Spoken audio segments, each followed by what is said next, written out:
Welcome to the deep dive.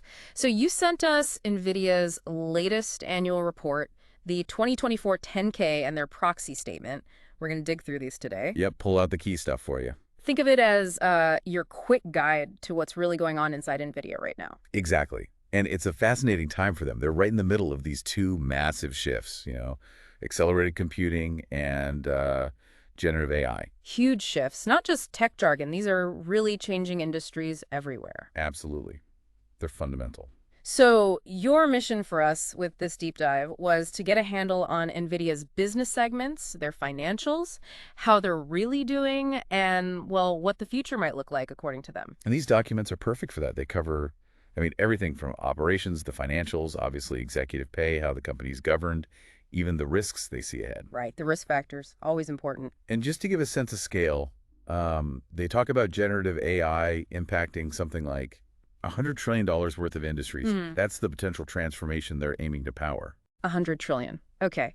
So let's break down how NVIDIA is structured to tackle that. How do they divide up their business? Well, the annual report lays it out pretty clearly. They have two main reportable segments, compute and networking and graphics. Two big buckets. Kind of like the two main engines, yeah. Okay, let's start with compute and networking. What's actually in that segment? What technologies are we talking about? So this is really about the heavy lifting infrastructure, especially for AI. You've got their data center platforms for accelerated computing. Think high-performance systems for training and running AI models. The core AI stuff. Exactly. And then networking is critical too. So they have end-to-end solutions like Quantum for InfiniBand, that's like a super fast lane for data. Right. And Spectrum for the more standard Ethernet networking, making sure data moves quickly. Makes sense. High-speed data is key for AI. What else is under compute and networking? It also covers Nvidia Drive, that's their platform for autonomous vehicles, plus the development deals they have with car companies. Okay, automotive. Then there's Jetson. That's their embedded platform, smaller stuff for robotics, other smart devices. And importantly, software is here too, like Nvidia AI Enterprise and their cloud service, DGX Cloud. DGX Cloud. That's AI training as a service. So that's the one. So a pretty broad mix in that segment. Definitely diverse. Okay, let's switch to the other engine, graphics. This is where their sort of gaming heritage comes from, yeah? Precisely. Graphics includes GeForce and NVIDIA RTX, which, gamers know very well. But RTX is also huge for professional visualization. Like design, media. Exactly. High-end graphics for creative work. So gaming and pro visuals, is there more in the graphics segment? Oh yeah, Omniverse is a big one here. It's their platform for real-time 3D collaboration and simulating virtual worlds. Think digital twins, that kind of thing. Ah, the metaverse applications. Could be. And they also have Cloud Graphics Solutions, vGPU for virtualizing graphics cards, and GeForce NoW, their cloud gaming service. Okay, so those are the two segments. Now, looking ahead, what's their strategy? How are they planning to keep growing? It really comes down to leading in both AI and computer graphics. They want to provide these complete end-to-end platforms for accelerated computing specifically tailored for AI. End-to-end, meaning hardware and software. Both. So GPUs, obviously, but also their Grace CPUs, their DPUs, data processing units, all working together for AI training and inference, which is when the AI actually does its job. So they want to be the go-to place for the whole AI stack. That's the idea. And software is key. We mentioned DGX Cloud, but also NeMo, their platform for developing large language models. And they're integrating AI directly into graphics, too. Oh, so? Well, ACE is a good example, Avatar Cloud Engine. It uses generative AI to create more realistic, interactive digital characters. Interesting. So bringing AI and graphics closer together, what else drives their growth plan? Their developer ecosystem is honestly a huge moat. They have something like 4.7 million developers using CED, their programming platform. That's massive. Wow, 4.7 million. Yeah. And they nurture that community, right? Partnerships with universities, their Inception program for startups, the Deep Learning Institute for Training. It all feeds into keeping developers on their platform. That makes sense. Keep the builders happy. The report also mentions some specific initiatives, like their GTC conference. That seems to be growing fast. It's exploded. Think about it. 15 years ago, it fit in a hotel ballroom. It's this last one. Over 19,000 people physically there and almost 300,000 online. That really tells a story about interest in AI and accelerated computing. It really does. Right. And the sheer number of partners there was striking too. Amazon, Google, Microsoft, OpenAI, Tesla. Basically anyone in tech and AI was collaborating or presenting. Shows their central role. And then the Blackwell platform. That name came up a lot. Sounds like a major step up. Oh, it's positioned as a massive leap. The numbers are, frankly, kind of staggering. 208 billion transistors. Billion with a B. Right. They're claiming things like 30 times faster inference, 4 times faster training, and potentially 25 times lower cost and energy use compared to Hopper, their previous generation. 25 times less cost and energy. That's huge if it pans out. Absolutely. Plus, double the bandwidth and memory compared to the H100. These performance jumps could really accelerate AI deployment everywhere. Game-changing potential. The report also mentioned Omniverse for industry and this Earth 2 thing. Yeah, Omniverse is moving beyond just concepts into real industrial use cases, simulation, design. And Earth 2 is fascinating. They're using AI and their high-performance computing for climate modeling. Shows the tech's broader applications. Okay, lots of positive momentum, but every company faces challenges. What risks did the report highlight for Nvidia? Well, the usual suspects for a tech giant, but some are particularly relevant. Competition obviously is fierce. AMD, Intel, maybe custom chips from cloud providers. Exactly. Then there's their reliance on third-party manufacturing, the Fables model. They depend heavily on companies like TSMC. Any supply chain disruption there is a big deal. We've seen how fragile supply chains can be. For sure. And related to that is geopolitics.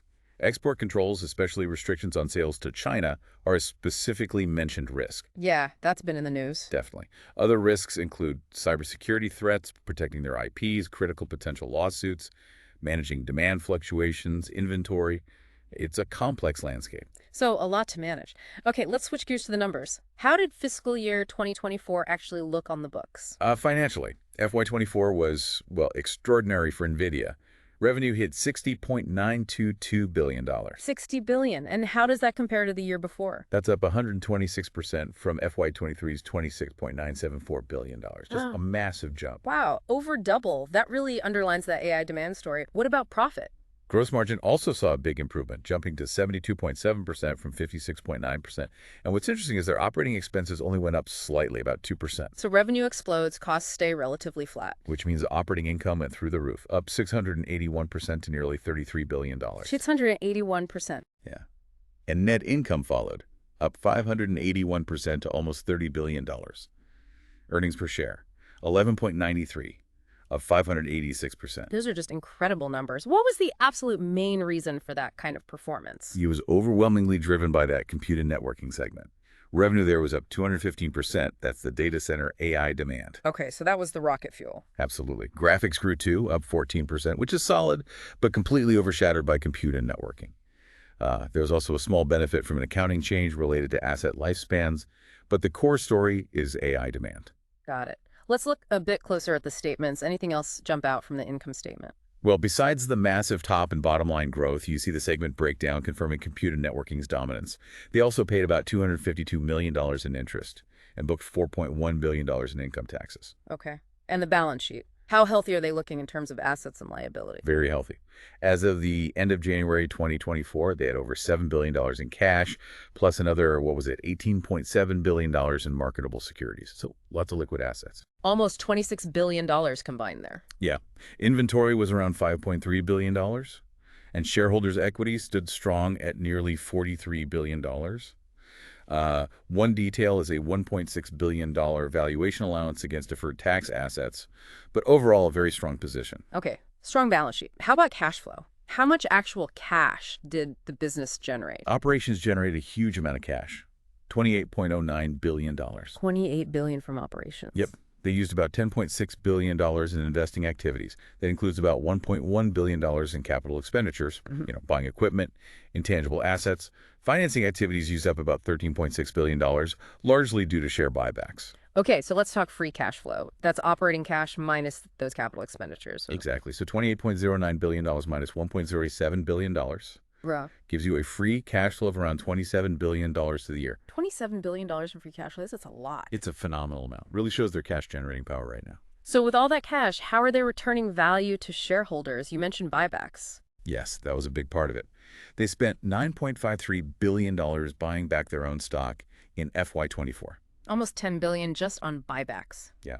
Reduces the share count, supports the share price. Standard practice, but a significant amount. And dividends. They paid those too. Yeah. $7.16 per share for the year, which totaled about $395 million. It's not a huge dividend yield. Obviously, they're still very much a growth company, but it's a direct return of capital. Right. The report also gets into executive compensation. Is that tied to performance and shareholder value? It seems to be, yes. While the details are complex, the proxy statement indicates that executive pay includes things like variable cash bonuses tied to annual revenue targets and stock units, PSUs, linked to hitting non-GAAP operating income and gross margin goals. So incentives aligned with key financial metrics. That's the intention, aligning executive interests with company performance, which should, in theory, benefit shareholders long term. And finally, they have their annual shareholder meeting coming up in June. Anything relevant there? Well, shareholders get an advisory vote on that executive compensation of the say-on-pay vote. Gives them a voice. There's also a proposal about moving to a simple majority vote standard for certain things, which relates to corporate governance and shareholder rights. Okay, so we've covered the business structure, the frankly stunning FY24 financials, and how they're using that success for shareholders. Wrapping things up, what's your assessment? Where does NVIDIA stand now? Look, they are in an incredibly strong position. They are absolutely central to these huge ongoing shifts in computing and AI. FY24 proved we can capitalize massively on these trends. And Blackwell seems poised to extend that lead. It certainly has that potential. The performance claims are huge. And their ecosystem partners, developers, that's a powerful advantage that's hard to replicate. But still facing those risks we talked about. Oh, definitely. Competition isn't going away. The manufacturing dependency is real. Geopolitical tensions are a factor. They need to navigate all that carefully. But their current momentum and strategic focus are undeniably strong. Dominant, but complex. Okay, final thought for our listener to chew on. Yeah, maybe think beyond just Nvidia or even the tech sector. Consider how this fusion of accelerated computing and generative AI, the very engine Nvidia is building, how will that ripple out? What are the maybe unexpected second-order effects on completely different industries or even just daily life? It feels like more than just tech evolution, maybe closer to a new industrial revolution.